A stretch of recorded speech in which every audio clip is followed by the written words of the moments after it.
ሰላም ቅዱሳን እንደምን አላችሁ? ሁሉ መልካም ነው። እኔ ወንድማችሁ ይገለጥ ሙሌ ነኝ። አንድ ዛሬ በጣም የተባረኩበትን የእግዚአብሔር ቃል አካፍላችሁ ፈልጋለሁ። እሱም ኤፌሶን ምዕራፍ 1 ቁጥር 3 ላይ በክርስቶስ በሰማያዊ ስፍራ በመንፈሳዊ በረከት የባረከ የጌታችን የኢየሱስ ክርስቶስ አምላክ ይባረክ ብሎ ሐዋርያው ጳውሎስ ስለ ክርስቶስ ኢየሱስ ስለተባረክንበት በረከት በጣም በጥልቀት ያወራልና የኤፌሶን ደብዳቤ በጣም የሚገርም ደብዳቤ ነውና ሁላችሁም እንድታነቡት እና ይሄ በረከት ደግሞ ስለኛ ነው በክርስቶስ ኢየሱስ ለሚያምኑ የተሰጠ በረከት እንደሆነ ይናገራልና በሚልቀው በረከት ተባርካችኋል ልላችሁ ፈልጋለሁ። ምክንያቱም በዚህ ምድር ላይ ስንኖር ሰዎች በረከት ብለው የሚናገሩት ነገር ብዙ ነገር አለ። እውነት ነው። ልጅ በረከት ነው፣ ቤት በረከት ነው፣ ሀብት በረከት ነው። ነገር ግን እነሱ በዚህ ምድር ብቻ ያሉ ናቸው ወይ ደግሞ በዚህ ምድር ብቻ የሚፈጸሙ ናቸው። ግን ይሄ የሚልቀው በረከት ደግሞ ዘላለማዊ በረከት ነው። ከተባረክንበት በረከት አንዱ ከሚገርማችሁ ነገር ኢየሱስ ክርስቶስ ለኛ እግዚአብሔር ስጦታ አድርጎ መስጠቱ በራሱ ዘላለማዊ በረከት ነው። እንደምታውቁት ኢየሱስ ክርስቶስ ለዓለም የተሰጠ የእግዚአብሔር የፍቅሩ መገለጫ ነው። እንዲሁም ደግሞ ስጦታ ነው። ኢየሱስ ክርስቶስ ጌታ ሃሌሉያ።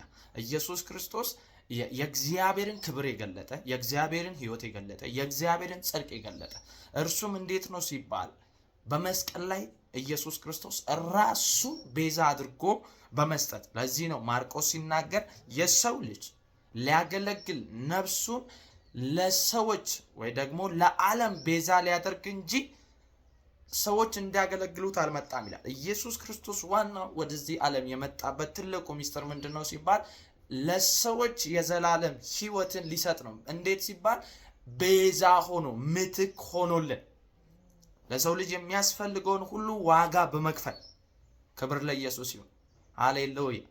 ስለዚህ ኢየሱስ ክርስቶስ ከእግዚአብሔር ዘንድ የተሰጠን ዘላለማዊ ስጦታችን በዚህ ምድርም እንደገና ደግሞ ኢየሱስ ክርስቶስ ይዞት በሚመጣው በዛ መንግስት ውስጥ እርሱ በረከታችን።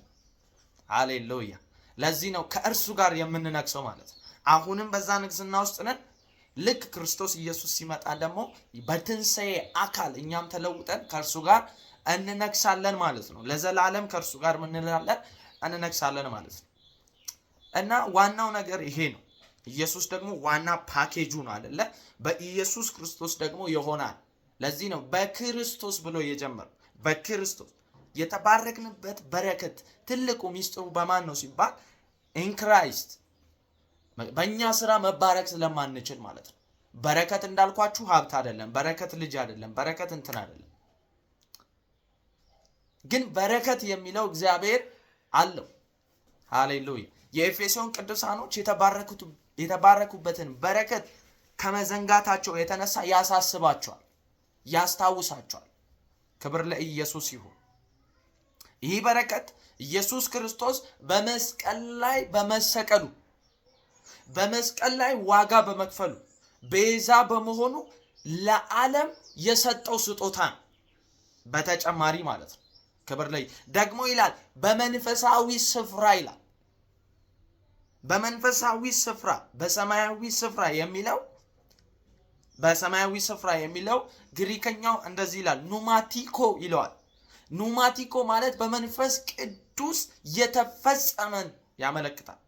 እንደምታውቁት በክርስቶስ ከተባረክን፣ በመንፈሳዊ ስፍራ ከተባረክን ገና አሁን ወደ ሰማይ ሄደን እግዚአብሔር የሚባርከን በረከት አይደለም የሚያለክተው፣ በመንፈስ ቅዱስ የተፈጸመ ሃሌሉያ፣ በመንፈስ ቅዱስ የተረጋገጠ እግዚአብሔር ገና ሊባርከን በሰማይ ያስቀረው በረከት የለም። ሁሉንም በረከት በክርስቶስ ኢየሱስ ሃሌሉያ አፍሶልናል ወደ ምድር ማለት ነው። ስለዚህ በሰማይ የቀረ ገና የምንባረከው በረከት የለም። አረ አንድ ነገር እኮ አለ የምትሉ ሰዎች አትጠፉ። የትንሣኤ አካል አለ፣ የዚህ ስጋ መለወጥ። ይሄ ስጋ ኢየሱስን ኮምፕሊትሊ ይመስላል። ለዚህ ነው ዮሐንስ ሲናገር ልጆች አሁን የእግዚአብሔር ልጆች እንደሆን እናስተውላለን። ነገር ግን ወደፊት ምን እንደምንሆን አናውቅም። ግን አሁን ብንታይ አሁን ብንከፈት እርሱን እንድንመስል እናውቃለን። እርሱ በእኛ እንዳለ ምን እንላለን? እንረዳለን፣ እናውቃለን። ክራይስት በእኛ ውስጥ እንዳለ ማለት ነው። ስለዚህ ከተባረክንበት በረከት አንድ ነገር ልንገራችሁና ልጨርስ። የኃጢአት ስርየት ነው።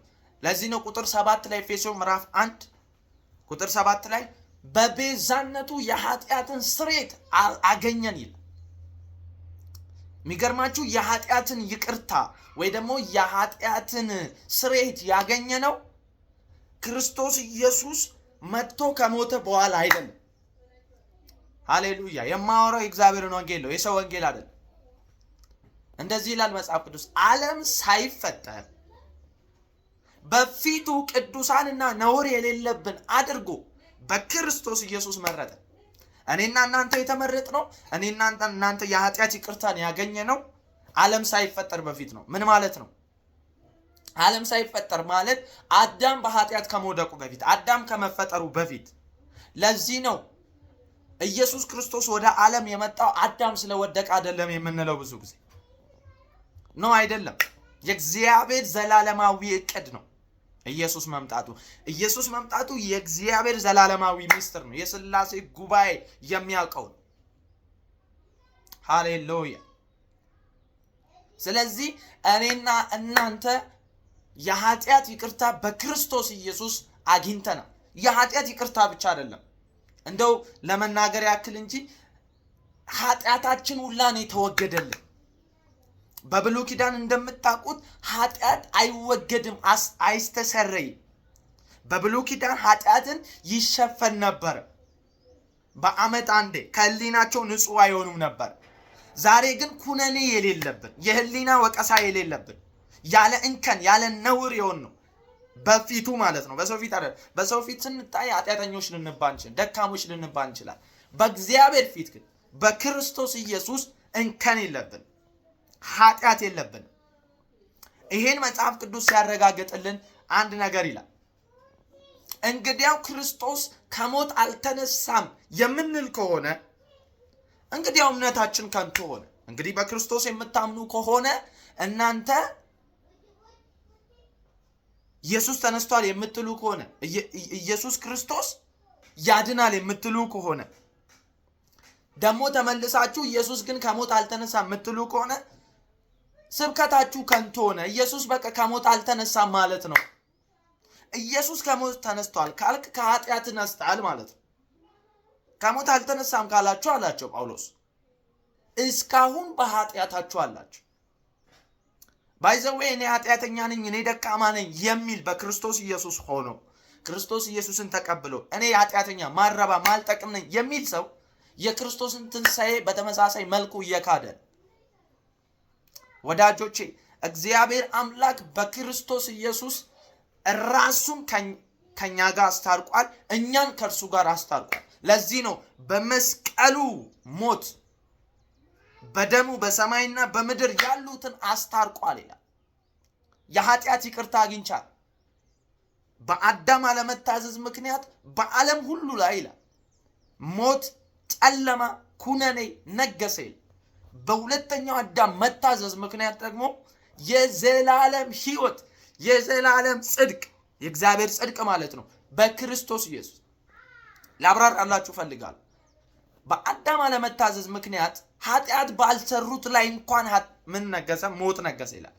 እኔና እናንተ ከአዳም ጋር ኃጢአት አልሰራን፣ ግን ከአዳም ከመወለዳችን የተነሳ ከአዳም ዘር ከመካፈላችን የተነሳ ኃጢአተኞች ነው።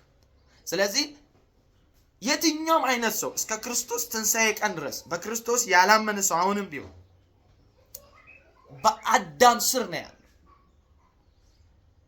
መልካም ስራ የፈለገ መልካም የጽድቅ ስራ ቢሰራ ሊጸድቅ አይችልም፣ ሊድን አይችልም በእግዚአብሔር ፊት ማለት ነው። ለምን? ዘር ተካፍሏላ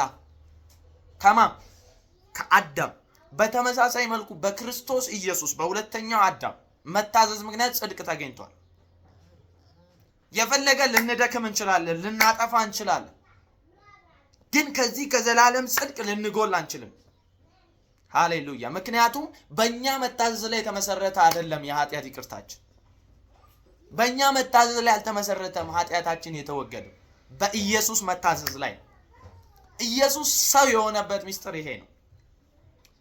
ኢየሱስ ክርስቶስ ለዘላለም ጌታ። እውነት እላችኋለሁ ምናልባት በተለያየ ሁኔታ ውስጥ ሆናችሁ ይሄን የምትሰሙ ስለ ኃጢአታችሁ ዋጋ ተከፍሎላችኋል። ኢየሱስ ስለእናንተ ብሎ ኃጢአት በመሆን እግዚአብሔር በመስቀል ላይ ቀጥቶታል። ኢየሱስ ስለእናንተ ተቀጥቶላችኋል። የኃጢአት ይቅርታ በብዙ ጾም ጸሎት፣ በብዙ እንባ፣ በብዙ ድካም አይገኝም። ዛሬም ቢሆን ብዙዎች እንዲህ የሚያደርጉ ሊኖሩ ይችላል። የፈለጋችሁትን ልትጠሩ ትችላላችሁ። የኃጢአት ይቅርታ ልታገኙ ግን አትችሉ። የኃጢአት ይቅርታ የሚገኘው በኢየሱስ ክርስቶስ ነው ለዘላለም። ምን ማለት ነው? ያለፈውም ያሁኑም የሚመጣውም ኃጢአቴ በሙሉ በክርስቶስ ኢየሱስ ላይ በመሆን ኢየሱስ የኔን ኃጢአት የዓለምን ኃጢአት በመቀበል ምን ተብሏል? ተቀጥቷል፣ ዋጋ ከፍሏል። ለዚህ ነው ወንጌል የምንስራች ነው የምንላችሁ። እኛ የለንበትም፣ በሌለውበት የተሰራ ነው ይሄ ስራ። ክብር ለኢየሱስ ይሁን። ስለዚህ ኢየሱስ ይወዳችኋል። ሃሌሉያ። ለዚህ ነው በእርሱ የሚያምን ሁሉ የሚለው። ለምንድን ነው በእርሱ የምናምነው? እርሱ የኃጢአታችንን ዋጋ በሙሉ ስለከፈለ። ክብር ለጌታ ለኢየሱስ ይሁን። የክርስቶስ ኢየሱስ ጸጋ ይብዛላችሁ። የእግዚአብሔር ጸጋ ይብዛላችሁ። ሃሌሉያ። አንድ ነገር ላሳያችሁ ፈልጋለሁ። እንዴት እርግጠኛ ነህ የኃጢአት ይቅርታ ማግኘትን፣ እግዚአብሔር አንተን መቀበሉ፣ ለዛም ለዘላለም ነው የምትለው? እንዴት እርግጠኛ ሆንክ የምትሉኝ ሰዎች ካላችሁ ቅድም እንዳልኳችሁ የክርስቶስ ቤዛነት ለዘላለም፣ የኃጢአት ይቅርታም እንደዛው ማለት ነው። ቤዛነቱ ከተነሳ፣ መስቀሉ ከተነሳ የዓለም ኃጢአት ሊነሳ ይገባል። ምክንያቱም በመስቀል ላይ የተሰቀለው ክርስቶስ ሳይሆን ስለኛ ኃጢአት የሆነው ክርስቶስ። ይሄን ሊገባችሁ፣ ይሄን ልትረዱ ይገባል። በመሬት ውስጥ የተቀበረው ኢየሱስ አይደለም፣ ኃጢአት የሆነው ኢየሱስ። ሃሌሉያ። እኛን ስለማጽደቅ ደግሞ ከሞት ተነሳ። በምን እርግጠኛ ነን ልትሉኝ ትችላላችሁ። ክብር ለጌታ ይሁን።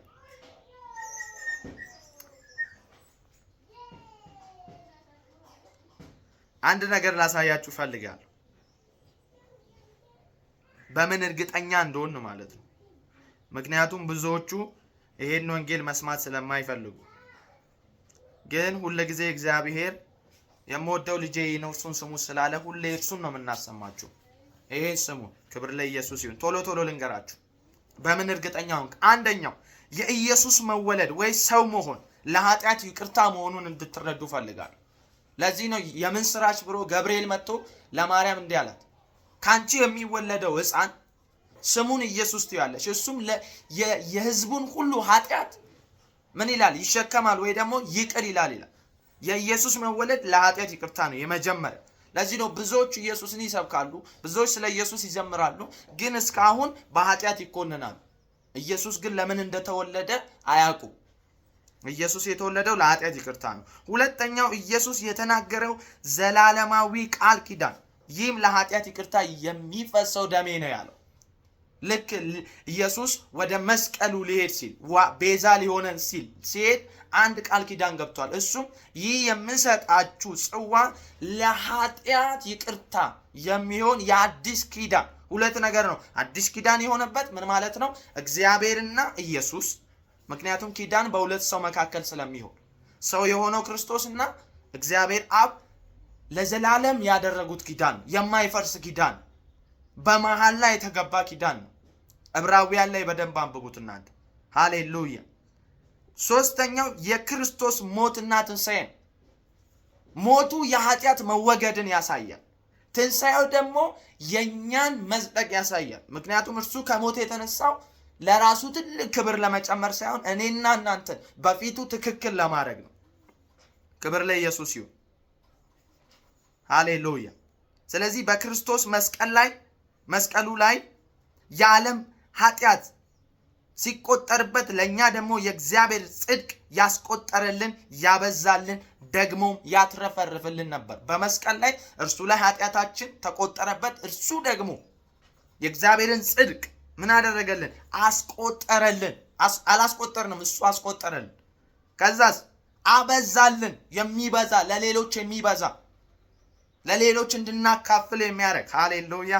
የተትረፈረፈ ነው፣ ከበቂ በላይ ነው። ሌላው ሊቀ ካህናችን ኢየሱስ በክብር ማድረጉ፣ በአብ ቀኝ መቀመጡ፣ እኛ ከእርሱ ጋር ማስቀመጡ። ሶስት ነገር። ሊቀ ካህናችን ኢየሱስ እንደ ብሉይ ኪዳን አይደለም። እርሱ ኃጢአታችንን ካነጻ በኋላ በክብር ምን አለ? አረገ፣ ደግሞም ተቀመጠ። መቀመጡ መፈጸሙን ያሳያል። ሃሌሉያ። እኛንም በክርስቶስ ከእርሱ ጋር አስቀመጠን። ለምን? ኃጢአታችንን ስላስወገደ። በምኑ? ቅድም ምን አልኳችሁ? በሞቱ።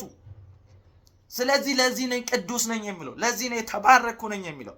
በሚልቅ በረከት ተባርካችሁ ከመቀደሳችን የተነሳ የመንፈስ ቅዱስ የዘላለም ማደሪያ ስለሆነ እኛ ዛሬ ኃጢአተኞች ያልሆንበት ምክንያት የኃጢአት ይቅርታ የማግኘቴ ዋስትና ምንድን ነው? ምክንያት ምንድን ነው ካላችሁኝ፣ መንፈስ ቅዱስ ለዘላለም ከኔ ጋር ይኖራል። በኢየሱስ ሞት የተሰራው ቤተ መቅደስ ነው፣ የዘላለም ቤተ መቅደስ፣ በ3 ቀን ውስጥ ማለት ነው። ሃሌሉያ። ቶሎ ልጨርስ። የወንጌል አብሳሪዎች አድርጎ እኛም በመላኩ አይደለ? ኢየሱስ ከሞት ከተነሳ በኋላ በስሜ የኃጢአት ስርየት በእስራኤል በአይሁድና ለአሕዛብ ሁሉ ይሆን ዘንድ ሂዱ፣ ስበኩ፣ ተናገሩ ብሎ ላካቸው። በስሙ ዛሬ የኃጢአት ስርየት ይገኛል። ሃሌሉያ። ስለዚህ እኛ በክርስቶስ ሆነን ሌሎችን ከክርስቶስ ታረቁ ብለን የምንለምን ሕያዋን ነን። ታረቁ ብለን እንለምናለን አይደለም ይለው መጽሐፍ ቅዱስ። አምባሳደሮች ነን እኛ፣ ወኪል፣ እግዚአብሔርን የወከልን። ለምን? ዘሩን ስለተካፈልን። ለምን? ጽድቁን ስለተካፈልን። መልእክትና መልእክተኞች እኛ ራሱ ለሌሎች መልእክት ነን። ሃሌሉያ። ለዚህ ነው ሰዎች እኛን ሲያዩ ክርስቶስን ያዩብናል። ሌላው ደግሞ መልእክት አለ። ምን አይነት? ወንጌል እግዚአብሔር የማዳን ኃይል። መልእክታችን ይህ ነው። ሃሌሉያ። የክርስቶስ የህይወት ሽታን፣ የሞት ሽታ አይደለንም። ለማያምኑ እንደዛ ነው። ለሚያምኑ ግን የህይወት ሽታን። የመጨረሻው የዘላለም ህይወትና ያለመጥፋት ህይወት ዋስትና ስለሆነ በወንጌል የተገለጠው እውነት ይሄ ነው። ሐዋርያው ጳውሎስ እንዳለ በወንጌል የተገለጠው የዘላለም ህይወትና አለመጥፋት ነው ይላል። በምን እርግጠኛ ነው ከኃጢአት ይቅርታ ማግኘትን ካላችሁኝ፣ የዘላለም ህይወት አለ። ኢየሱስ እንደዚህ ከእጄ ማንም ሊነጥቃችሁ አይችልም። ሃሌሉያ። ማንም ከእግዚአብሔር እጅ። ለዚህ ነው ሐዋርያው ጳውሎስም ከክርስቶስ ፍቅር እንደው ምንድነው የሚለው? እግዚአብሔር በክርስቶስ ኢየሱስ ለኔ ካለው ፍቅር ማንም አይለየኝ። ማንም አይለያችሁ። የፈለገ ኃይል ሰይጣን ሊሆን ይችላል፣ ድካማቸው ሊሆን ይችላል፣ የሰዎች ክስ ሊሆን ይችላል። ማንም ከክርስቶስ ፍቅር ሊለያችሁ አይችልም። ማንም ከዘላለም ህይወት ሊያጎድላችሁ አይችልም። ለዚህ ነው እንግዲህ አሁን በክርስቶስ ላሉ ኩነኔ የለባቸው። እኛ ከፍርድ ነፃ ነን። ከእግዚአብሔር ከሚመጣው ፍርድ ነፃ ነን። ከሲኦል ከገሃነም ነፃ ነን። ሃሌሉያ። ሌላው ደግሞ የመላእክቶች ምስክርነት። ትዝ ይላችኋል፣ ኢየሱስ በተወለደ ጊዜ እንደዚህ አለ። መላእክቶች መጡና ተሰበሰቡና ዛሬ የምስራች ይዘን መጣለን። እሺ ምንድን ነው ብለው ሲጠይቁት ደስ ይበላችሁ የምስራች እላችኋል። ምንድን ነው እሱ የምስራችሁ? ዛሬ በዳዊት ከተማ አንድ መድኃኒት ተወልዶላችኋል፣ እርሱም ጌታና ክርስቶስ የሆነው። 3 ነገር ይናገራል። መድኃኒቱ ምንድን ነው? የሆነ በሽታ አለ። ምን አይነት በሽታ? የኃጢአት በሽታ። በአዳም አለመታዘዝ ምክንያት ወደ ዓለም የተሰራጨ በሽታ። ያን የሚያስወግድ፣ ያን ይቅር የሚል። ምክንያቱም ብዙ መስዋዕቶች ፍየልም፣ በግም፣ ኮርማም የተለያየ ሲቀርብ፣ እርግብም ሲቀርብ ምንም ሊነጹ አልቻሉም፣ ይቅር ሊባሉ አልቻሉም። ግን ይሄ የቀረበው ይሄ የተወለደው ሕፃን ከኃጢአት ሁሉ የሚያነጻ ነው። ማርጃሊያ ኮሳ ባራዳ ወንጌል የምስራች። ይሄ ሕፃን አላቸው በግርግብ ተኝቶ ታገኙታላችሁ። ይሄ ሕፃን ግን ብሎ ስለ ኢየሱስ ማንነት ራሱ ይናገራል። አንደኛ ይሄ የተወለደው ሕፃን ጌታ ነው። ሌላው ደግሞ ክርስቶስ ነው። ምክንያቱም ክርስቶስ ይመጣል፣ መሲህ ይመጣል ብሎ በትንቢት እየጠበቁት ስለነበረ ማለት ነው። ሃሌሉያ። ኢየሱስ ክርስቶስ መላእክቶች ራሱ መስክረውለታል መድኃኒት መሆኑን። ከምን? ከኃጢአት ያነጻል። ሃሌሉያ። ለወደደን ከኃጢአታችን በደሙ ላጠበን መንግስትና ካህናት ላደረገን ለእርሱ ከዘላለም እስከ ለዘላለም ክብር ይሁንለት። ኑ በነፃ ዳኑ፣ ዋጋችሁ ተከፍሏል። ሃሌሉያ። ተባርካችኋል። ወዳችኋለሁ። ለወንድሞቻችሁ፣ ለእህቶቻችሁ፣ ለቤተሰቦቻችሁ ይህን ድምፅ ሼር አድርጉልኝ። በክርስቶስ ኢየሱስ ፍቅር ለዘላለም ተወዳችኋል። ወዳችኋለሁ።